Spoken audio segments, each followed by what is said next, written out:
Hi, welcome to Inge's Knitting Lab and this knitting tutorial series on how to do the tree trunk cardigan, the one with the form and fit design. I have just finalized the body part and I'm ready to start the bottom hem. And the first thing to do is to do the lateral braid and do the bind off of the Steek stitches to continue back and forth doing the one by one ribbing.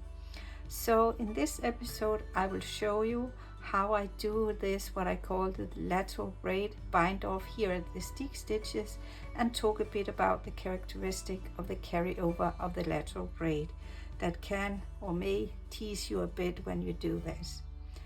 So let's move on.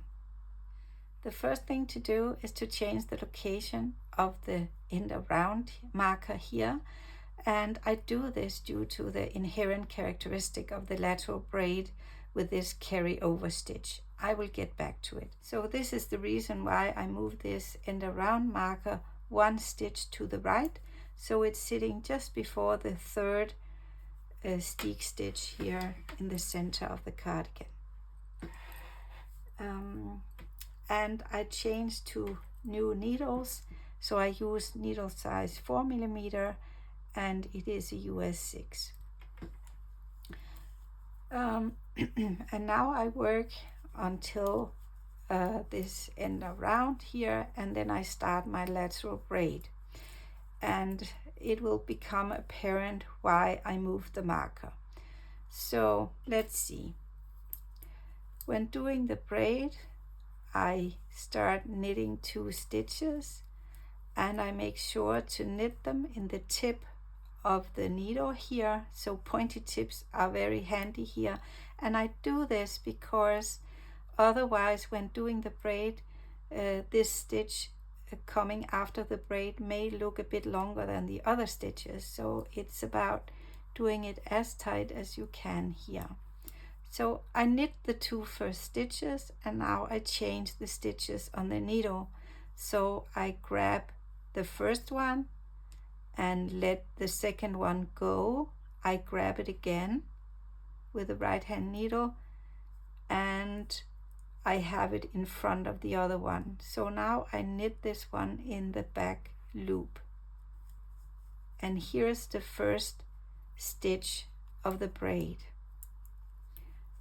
I make a couple more and then we can look at this phenomenon. But it will be very obvious when we've done the whole round and we start to connect the braid. So again, if you haven't seen the braid video, I just knit one, pick the stitch before here on the right hand needle, let the one go, place it here and knit in the back loop. Let's have a closer look here. You see, I've actually knitted this as the first stitch here, this one. But when looking now, it seems as if we have lost it, right? Because the first stitch is the purl here.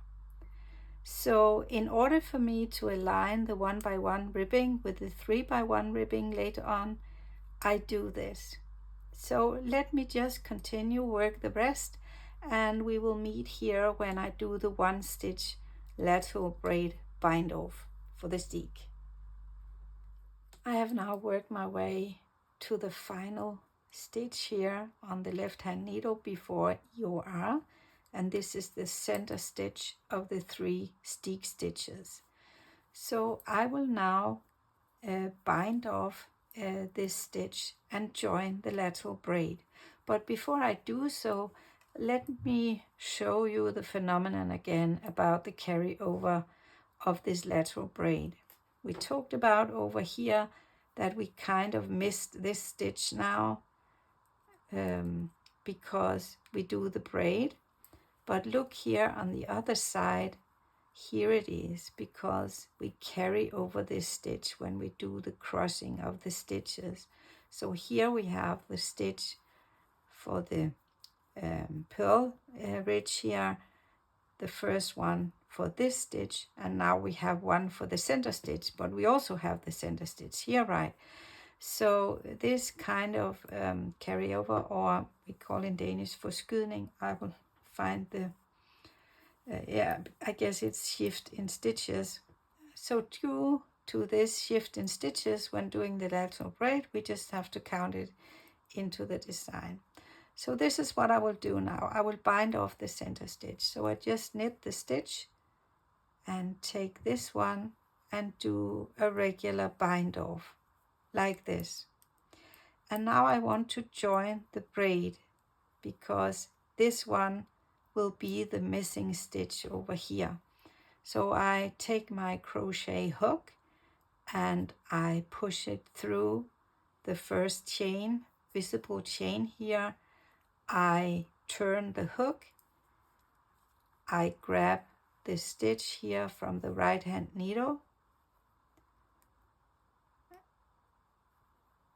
like this, and now the trick is to pull it through these two stitches without catching a ply or something. Well, it worked, so I will now place it onto the left hand needle, and let's see.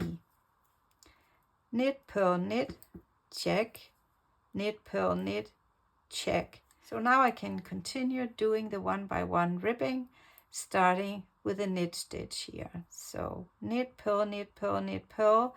So now these are aligned with the 3 by 1 ribbing. Yeah, the first one I knit in the back loop because it's actually turned due to the way I did with the crochet hook. So just look at your stitches.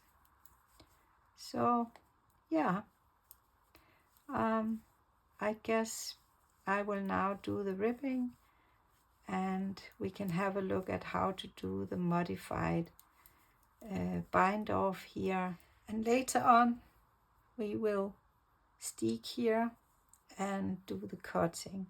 So this extra stitch here helps us when we pick up stitches to do the button band.